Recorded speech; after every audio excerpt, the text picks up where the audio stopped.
Hello po. Ma, may papa. Mga ka-reels, oh. Merienda po. May bariya ka dito. Wala akong barya. Punta mo si Papa mo. 30. Paparahin mo na lang dun sa nagtitinda ng fishball. Wise ka talaga, no? Binigyan na kita ng pera, no? Tuwa ka pa. Nag-reels ka? Oo, syempre, no? Kain tayo, mga ka-reels. Wala palang bote. Kumuha ka ng bote. Isang ano, no? Isang soft drinks. Oh, yan na. Pa! Walang hihingan yan, ha? Sinabi ko nga, di ba, itlog pugo? Wala nga. Bigyan ko na namin yung meron. Asan yung ano? Coke ng RC? Papanot Ay, Coke na ng ako RC. sa sobrang Bote stress. ng Coke. Dami-dami.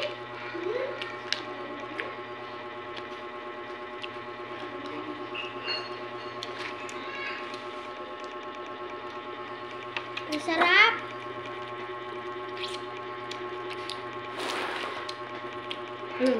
May lumaan unggoy.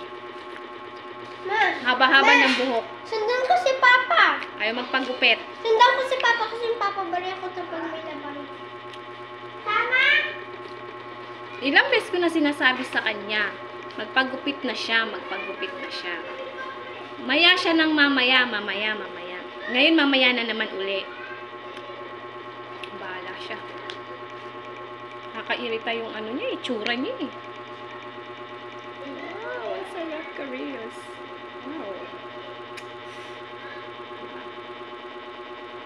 Sa totoo lang ka-reels, hindi ako masyado mahilig sa ganito. Wala lang akong choice. Gusto ko talaga itlog pugo.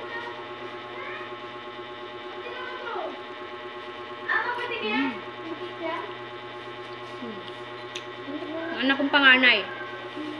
Napakabait, sobra. Ngayon, meron na akong kakwentuhan ngayon. Kukwento kong lahat-lahat ang ginagawa niya. Akira! Kailangan, binigyan na kita ng ano, 30, di ba?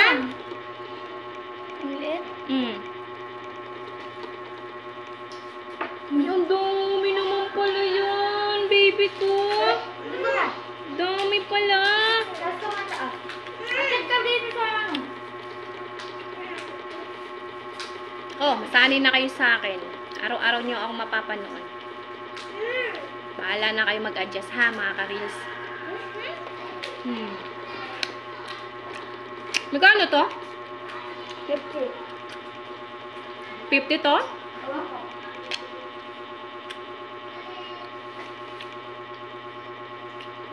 Teka nga lang. Magkano binigay ko kay Papa mo, di ba 100? Oo.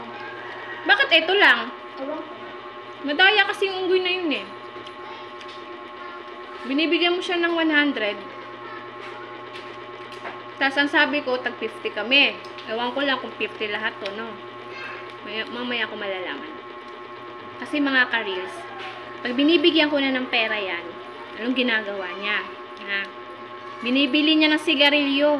Nako po. Ewan ko sa tao na yun. Ay! May sipon! May sipon! Kadede! Ano ba yan? Sauce ba yan o sipon? Sipon? Hey, Akira? Gusto mo to? Gusto mo, Akira? Oh, isang piraso. Yakog mong didilaan, kadiri ka. Oh, yan. Sige. Kakamayin ko nga, mahirap na. Oh. Yan.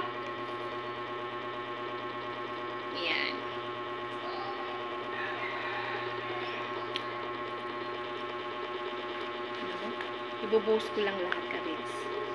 Kasi walang lasa eh. Wow. Ito. Kain po tayo. Ay, sa totoo lang, sobrang stress ko sa panganay ko talaga. Grabe. Apektado yung ano ko. Yung kalusugan ko, mga ka-Riz. Ang hirap pala, grabe. Magpalaki ng anak. Magpalaki kayo ng magulang, no? Charot. Kumusta kaya?